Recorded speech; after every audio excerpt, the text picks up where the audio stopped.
Cloud. Hey, girlfriends, we are here with Yvonne Marchese, and she is such a bundle of joy, of delight, and so playful. And your story from Stuck to Playfully Alive has really touched a chord with me because I feel like I'm in that space where there's maybe a little pivot going on in my own life. And so I related to so many things in your story. And the women here who are listening can also go read your story at thebeingbrave.tour.com and in our magazine in our latest issue. Yvonne, welcome for joining us today. I'm so excited to have you here. Thank you. I'm so excited to be here. What a thing you've pulled together here with this magazine and the podcast and all the things. I'm so delighted to be part of it. Thank you. Yes, and I'm going to read a little bit of your bio because this is really fun. So, you are a roller skating, paddleboarding age agitator. I just love that. Who believes that midlife is filled with possibility, that it's never too late to pursue a dream. You're the host of the Late Bloomer Living podcast, Age Agitators Club for Women, co host of the Salty Sisters live stream, and a roving reporter for Good Morning Entrepreneurs. You're also an author, a speaker, a professional photographer on a mission to explore what it means to live playfully at any age. And we had the joy of you coming and photographing a lot of the ladies for the Being Brave book that we did a couple years ago. And that experience just in itself brought so much vibrancy, so much joy. It was beyond what I could have ever had hoped for. I'm so glad I had fun being there with you, with everybody and doing that. That was a great experience. Yeah, so that just kind of brings to life where you are today. But we're going to talk a little bit about your story, and you talked a little bit. So I pulled out a couple things from your story, where one of the things was feeling like everyone else has life figured out. Okay, girlfriends, how many of you? I have said that it's like, does everybody else have it all figured out? And I'm not the only one. And you feel like you're trying to run and catch up and do all these things. So that's kind of where you were in this story of where you are today to become playfully alive. So share a little bit of your story where you were. Yeah. I just want to say it's not one and done. I still get that feeling sometimes, and I have to go, Yvonne. Remember what we've learned here. Yeah. Yeah, I'd say as I was in my late 40s and approaching 50, I had a tough morning with my kids trying to get them out the door to school. And um, one of them was crying on the way to school, and it was me that made I was all over them. I mean, yell, let's go, let's go. We're going to be late again. Ah! And what really had happened is that I had been pressing the snooze button over and over and over again pretty much every morning because I didn't want to get up and face the day. And it was setting me behind and making me feel like I was constantly having to put out fires first thing in the morning. And, I took it out on my kids that morning. And then I was like, oh my gosh, I just had like an adult temper tantrum. And my kids are kids. They don't know, like, I should be here to guide them to say, okay, check this. Have you done this? Let's go. And me losing it on them doesn't help them learn how to work through the world. It just makes them feel like they're terrible and they've done something wrong. So, I drove home that morning and I was like, wow, what is wrong with me? I'm almost 50, and I literally did think, I was like, why does everybody else seem to have life figured out? Money, career, all the things. And I'm just feel like I'm floundering. And yeah, even though I at that point had taken my photography business to the point where I was working full time as a photographer, finally, after years of working towards that. And you'd think that I would take a moment to maybe pat myself on the back for getting there, but no, I was just beating myself up for what I wasn't, for what I hadn't accomplished. And I think that that's common for a lot of people. I'm learning is that I think we all beat ourselves up and compare ourselves to other people in some area of our life. We may have, certain areas figured out, but then we can get to our weak points and we go, "Oh, I'm terrible at that. I'm never going to get any better at that?" Yeah, I think so many women can relate to that. We women have careers and all these different things, but then you focus on that piece that you haven't done or you haven't accomplished, or even just, and I did talk about being the everyday brave. It's those little moments like, hey, you know what? I did accomplish something. I'm doing pretty good in that photography business. So I like how too you talked a little bit about having kind of a mind shift Big about mind how shift. how that how that changed a lot of your direction and starting to be curious about your becoming, if you will. So tell us a little bit about kind of what was that pivot point? What was that shift in you Mm, as you were sitting there with your kids, going, okay, this is not what I want. Um, yeah. what was that next Well, brave the step for you? I came home from that drive. I told my husband, gosh, I'm I'm such a loser. This is what happened.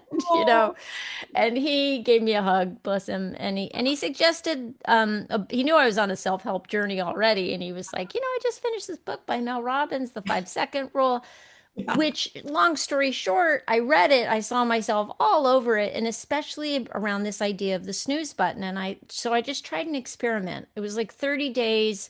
What if I get up an hour earlier, as painful as that sounds, and I'll set the alarm clock across the room and go get up every morning, meditate and move my body, because I'd been wanting to be a regular meditator for forever and just never found the time, it seems. And doing that one shift in my life, just giving myself those mornings to myself, changed everything. It was really hard to get up. And I can't explain enough to you how I'm not naturally a morning person. But after a couple of weeks, my energy started to come up. I started to feel pretty good. I was like, look at me. I'm doing this thing I said I was going to do. It was like, oh, I'm learning to trust myself, you Mm. know? And then I started to kind of naturally look at, wow, I feel better now than I've felt for almost 10 years. My Oh, energy's better. I feel better. What if I feel better 20 years from now? What if I feel better 30 years from now? What might I do with my life if that is possible? And I don't think I had ever thought that thought before. I think that I had been telling myself I was getting old, it was all downhill from about the time I was 40, and I started looking in the mirror, seeing an older woman looking back at me. And all of a sudden, I was like, oh, there's something else possible here. oh, Not guaranteed, but possible. And that curiosity started to take over, became an idea for the podcast. Long story short, I did do the podcast. That took me 2 years to yeah. actually go, okay, I'm doing it. And then when I did start the podcast, I was like, okay, I'm going to tell these stories of other people who kind of came up against it, like I did in midlife, and they figured something out and they started to feel differently about life or better. And so that was the goal. And it was all, I think, very much about kind of like becoming a better version of yourself. Reinvention was kind of my big idea at the time, until I heard somebody say reinvention isn't about changing yourself, it's about changing the way you think about yourself. And my head might as well have popped off my body at that point, because I realized that what I was thinking about myself was that I needed to be fixed. Oh, yes. Okay. I can totally relate. So, what was that next thought, though, that you replaced it with? Well, it took some time, I think. I think I had been leaning into the idea of purposefully putting myself in the position of being a beginner, starting a podcast at 50 something, right? Doing things that felt uncomfortable, new, etc. And the more I leaned into that beginner world, which I think becomes more and more uncomfortable for us as we get older because we want to look like we have our shizzle together, we want to look like we got it all figured out.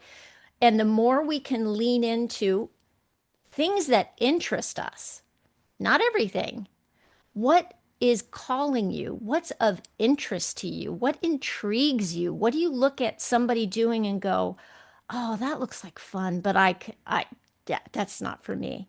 No, Right. no. No, no, no, Nanette.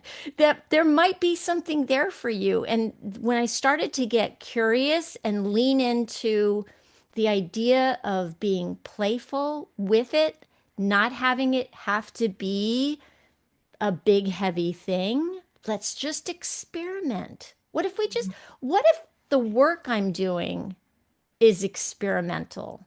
What if I try to do something and I don't put a lot of weight behind it and I just say, okay, let's try.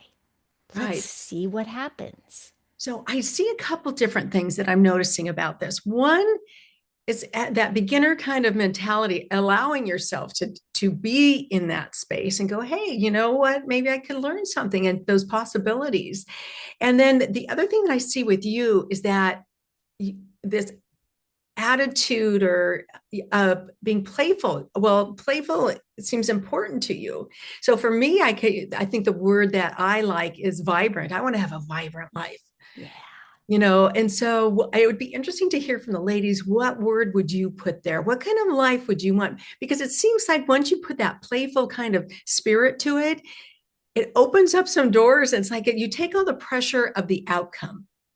It's like I'm not doing this to, Yes. achieve such and such dollars or so many views or whatever. When you're coming and creating from this other space, that's what when I see you, that's what I sense. And I think that's what draws me to you is that playfulness, that like, hey, come have fun with us. We're doing this and we're creating and, bringing some really richness to do what we do. And that's Yeah, what I think because is so there's important. so many of us, we're taught from a pretty early age that we have to be productive human Yeah, beings. right. We have to add value, we have to bring something to the party.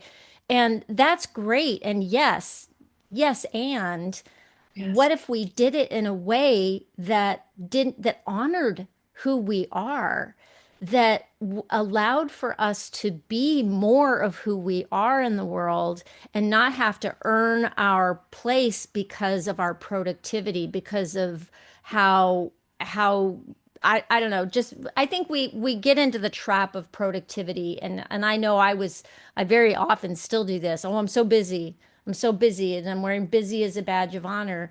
And I think that's one of the things that meditation helped me with, was for me to stop, to take that moment in the morning and have it not be about doing something, but start to go, well, what does it mean to just be? What does that even mean? Right. But the thing that has come out of that, though, is your podcast, your photography has bloomed. All these things have then flourished through that. Yeah, isn't that crazy? I know it's crazy and it's beautiful at the same time. And so I think there's so many women who are in this place of whether you call it reinvention, this new, seeing where you are. You used to be the mom role. And even though you're still a mom, you're in a different space. Maybe kids are off creating their own lives. And where are you going to be? What are you going to do with your life? But I love this mind shift. And one of the things I know you talked about too is how that frees you when you explore who you're becoming with curiosity. Yeah. And I that's think your story curiosity, is yeah. exactly what our magazine of Being Brave Tour is all about, is exploring that curiosity, that beauty within, and not trying to fix it. It's like, girls, you're not broken. I know there's a podcast out there called that, You're Not Broken. But yeah, and I just love that that you bring such a playfulness to that curiosity. Yeah. Curiosity is a superpower. I'm finding it that if I can stop, if I'm having an anxious moment and I stop and go, okay, I'm having an anxious moment. The minute I ask first of all, notice it, but the minute then that I go, what's that about? That's curiosity. I'm asking a question now. And if you can turn your curiosity into open-ended questions that have possibility of something open at the end, as opposed to, let me see if I can get clear about this, as opposed to asking a question like, oh, why do I always do this? Why can't I get over this? Why am I always, why am I always doing this same thing? That's a closed-ended question, but if you can ask a question that gives you a possible answer towards something that can open things up for you, your brain goes to work for you to say, oh, there could be a possibility of figuring out another way. Oh, look at that. The minute I go, isn't that interesting? Yeah. I start to go, oh, it is interesting. Look at that. Oh, I'm doing that again. Why am I doing that again? Is there a different way I could do that? Like curiosity, just keep asking open questions and see where it takes you. It's Yeah. crazy. Yeah. So as you kind of change your attitude, I mean, because that's a big attitude shift going from one space to another and really kind of thinking about those possibilities. Did your children also notice a difference in you? Yeah. Yeah, that was crazy. Probably I'd say 2.5, 3 months in. I don't know. I went in to wake up my daughter one morning and I shook her and I said, "Hey, honey, it's time to get up." And she just turned over from sleeping and looked at me and said, "You seem happier, Mom." Yeah. And my kids, they had no idea what I was doing. They didn't know I was doing some morning routine thing, whatever. They just knew that they'd get up and we'd get ready and go, right? Yeah. And that to me was proof positive that I needed to stay on track with this, that this was working. And I have to tell you, over time, I've asked my husband, I'm like, am I imagining that I'm better at handling stress these days, or do you think I'm better at handling stress these days? And I got the confirmation. He was like, I don't know if he was just trying to be, nice, but he was like, no, you're definitely better at handling stress. Wow. So what do you feel like that what some of those kind of lessons learned through your journey and where you're at today? Mm. Woohoo. Lessons learned. Lessons learned. Here's one that sometimes I'm going to repeat old mistakes, Oh yeah. and that beating myself up for that is not helpful. Mhm. That if I can learn to just take a minute to breathe, do something for myself, and maybe sometimes that's a nap. Maybe it's time for a reset. I'm learning to ask myself questions like, have you eaten? Have you had enough water today? Have you moved your body? Uh, You know what I'm saying? mhm. And I'd say one of the other things that I really have learned is that I genuinely don't need to be fixed. Yeah. There's no fixing this. This is what this is. You know what I mean? And if I can just lean into that I have some strengths and I have some weaknesses, and if I can lean into the strengths as much as I can and lean into doing more of what I love and more of what I love and more of what I love, then maybe that energy can help me stay above the water line, if you will, like the stress water line. And I look at what's happened in the world. Sometimes I get all freaked out, Yeah. and I go, and then I get curious and I go, well, do I really know? I mean, I have my opinions about things, but am am I 100% right? Maybe not. Yeah. Maybe what's happening is it's happening.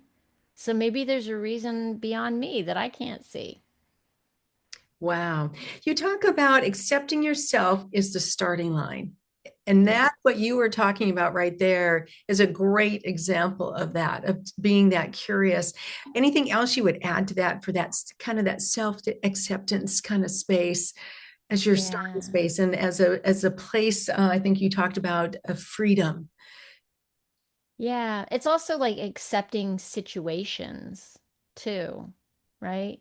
So things happen, Mm, and I think sometimes we just want to fight them tooth and nail. Which is I do anyway. I'm I'm I'm a yes. fighter. Like it's just in me. Like from the time I was little, like I would get, I'd get into fights on the elementary schoolyard, somebody'd say something to my friend and I'd be all up in their grill. And and I'm just trying to learn at this point in my life at 57 years old when to just accept the situation, and when does acceptance mean, like, I'm trying to learn the difference between acceptance and surrender and still working towards something. I guess it's hard for me to describe what I'm saying here. I'm trying to lean into problem solving through joy, problem solving through finding access to joy in any given situation. Can I find joy here? Can I still work towards what I want and do it in a way that doesn't create resistance? And I think when we can accept ourselves and accept situations, resistance falls away and doors open up that we may not have seen before. Yes. And you know what I sense a very kind of calm peace about that as well. Like just pausing for a second and seeing what develops rather than like jumping into something and we've got to control it all. It's a kind of like a very grown up way, but just, and then noticing, because then you also create some space to notice where that joy could be. Yeah. And I have to say too, like, I don't think that that means not speaking up for yourself or Right. not speaking up for what you believe in, but maybe doing it in a way that isn't reactive, in a Mm, way that is thoughtful, that comes from a place of your real power. Because I think we all have power that we just have forgotten is in us, or we don't have never even acknowledged, or we don't know. There's something that comes easy to you that doesn't come easy to me or mhm. maybe anybody else. And so maybe you're overlooking what your real power is because you just don't even notice it because whatever, that's easy. Doesn't everybody do that? Yeah. You Yeah, know? isn't that interesting? Yeah, there's Yeah. so many things. So you have this podcast, Late Bloomer Living, and I love the name of that too. What would you encourage women through your story? You know, you've had other women come up alongside of you, and that's what I feel like with your podcast too, is that you're coming up alongside these other ladies who have lived experiences or maybe stepping into something new, to that new beginning. What's kind of your encouragement or words to those women in those places? Follow your interests. Start small with little baby steps and just try. Put your, like it's going to be uncomfortable. You're not going to be good at something at first. And that's okay. Yeah. It's okay to not be good at everything. Just lean into it and see if it's fun. And if it's fun, keep doing it. And if it isn't fun, shift gears. Yeah. Isn't that? I just love it. We can be out there. And so, you know, so many women I feel that I've noticed that are like kind of shutting the doors onto creativity at this age, you know, as they start to Mm. step into their late 50s, 60s, like, oh, well, we're almost done. And with what your whole story is like, keep those doors open, keep creating, create that curiosity going. I'll give you an example of something I'm doing right now that I, for years, told myself I am not artistic in the form. I am artistic as like a performer. We'll say I used to be in the theater. I have artistic things that I can do. I'm as artistic as a photographer, but to sit and draw. or to do painting, different things like that. That was like, oh no, I'm stick figure girl. That's my level of artistic talent. And I'm leaning into doing watercolors every morning now because I've found some great tutorials from people online that are they're just fun to follow and they're easy and they're very childish and they're very, they're accessible and I'm not doing it for anybody else but me. And I think we underrate the the bonus of doing things that are just Yeah. because we like it and it's fun and I'm putting watercolor on the page and I'm every time I sit down to do it it's like, oh, look at how that color mixes with that color, isn't that cool? Or, oh wow, I made a flower that actually looks like a flower, that's cool, look at what I did, Yeah. there's like this little joy that comes from doing it. And I love how you said do it just because I feel like so many women we have done so much for others. We put our time into our children, into our homes, and all these things. When was it you took a little me time just because? And that's what I love about the magazine too, is with that you can go read Yvonne's story and you can just sit there and you have so many great little quotes and little things in the story that bring up that I was so relatable to my own story, and but takes you to that next step, and it's like, oh, somebody else went through that something similar too, or had Yeah. the same thought, or thought, oh gosh, could we create, could we be curious, is that okay?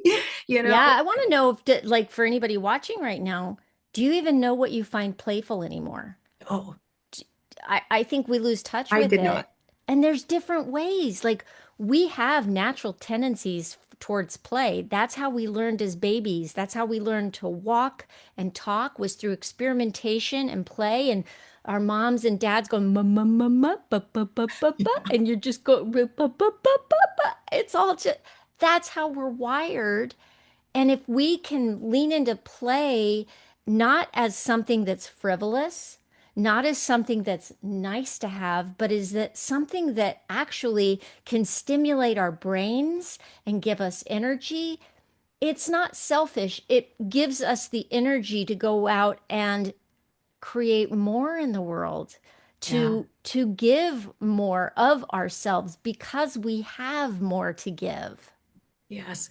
And I love this. So though I have brought some playful into my life, and I would also love to hear how you're seeing other women bring this into their lives.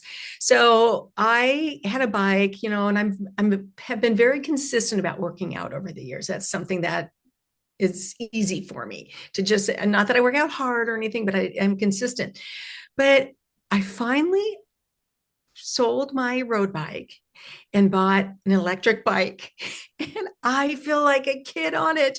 I sit there and, you're still pedaling, you're still going, but you get to go fast. I feel the wind on my cheeks and I'm looking around and I'm just having fun. And my bike is a really kind of different style. So kids are pointing at me and waving to me and I'm waving back. That's so much fun. Yeah, it's fun. And so now instead of going out to go, oh, I've got to get my exercise, my hour and a half ride or whatever, now I just go out to have fun Yeah, that's what and skating enjoy. feels like for me. Yeah. That's what paddle boarding feels like for me. Once I'm on my skates, I have to stay so focused so I don't fall, but Yes. the focus is part of the fun. Yeah. There's something about the risk. Like I think about you on your bike, right? You've got a little bit of risk on a bike, right? Oh, Especially if you're yes. kicking it up and you're going on that like you're getting the wind in your hair. There's some risk involved, and that's actually good for us. We try to mitigate risk as we get older and oh well, what if yeah, I broke my elbow. Yes, I did, and I had to rehab from that. Worth it. I wasn't sure when I got back on my skates this season. I was like, "Ooh, am I going to be too scared to do it this year?" And it brings me exactly the same joy it was bringing me before the injury. I'm on it and I feel like my 10-year-old, 12-year-old self.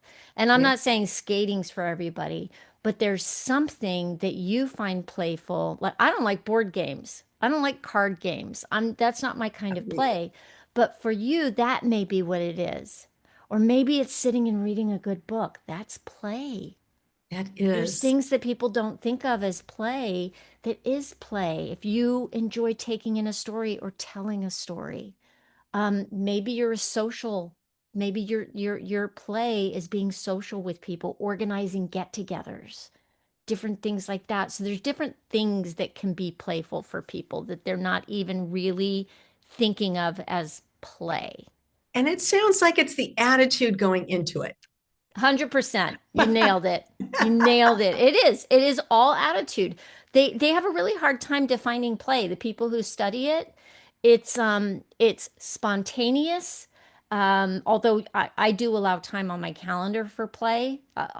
So So do that's like, I. you know, big hint, like give yourself time to And do maybe it. call it playtime too. I haven't been calling it playtime on my calendar. I call it biking, swimming, you walking. Yeah, I'm going to start exactly. putting playtime in there. Playtime. And then maybe if you don't feel like biking that day, don't bike. Yeah. Go do something else that feels playful in the moment. If you're taking a walk, maybe skip for a little bit, maybe walk backwards, see Yeah. what that feels like. Yes. Maybe walk sideways. Just experiment a little bit with your regular everyday activities. If you're working at your desk during the day and you're starting to feel the slump in the afternoon or feeling like, get up and do a dance break. Put Yeah. on your favorite song that makes you feel like dancing and dance it out for like a minute. What does that cost you? Nothing, you Yeah. know? A little movement, a little joy.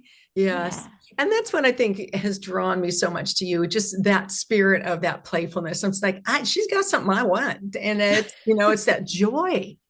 It's that inner joy that comes out and shines. So as we Thank you. close out, Yvonne, what would you like to leave the ladies with?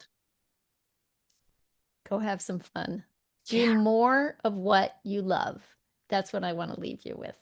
Yes. And girls, I want to encourage you to share it with us too, because we need some ideas of how to be playful and what you're enjoying. Maybe we'll enjoy it too. So I know when I go out for walks, walking is not my thing, but I thought, I need to get walking, but I go out and I just do these little nature photo shoots.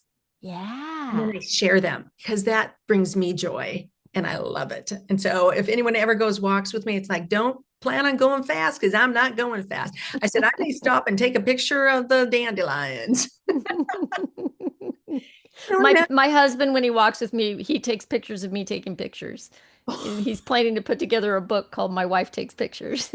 oh, that's So so we should go on a walk cute. together, Karen. We should go on a walk together. We're on opposite sides of the United States, but we'll meet in the middle there. I love it, Yvonne. Thank you for joining us. Thank you for sharing your story and just coming alongside this Being Brave tour and showing the women that those brave steps can be playful. They don't have to be hard, girlfriends, and you can experience that beauty within. It's already in there. And we just want to surround you, give you a hug, and know that we're here for you. So, Yvonne, thank you. Thank you so much.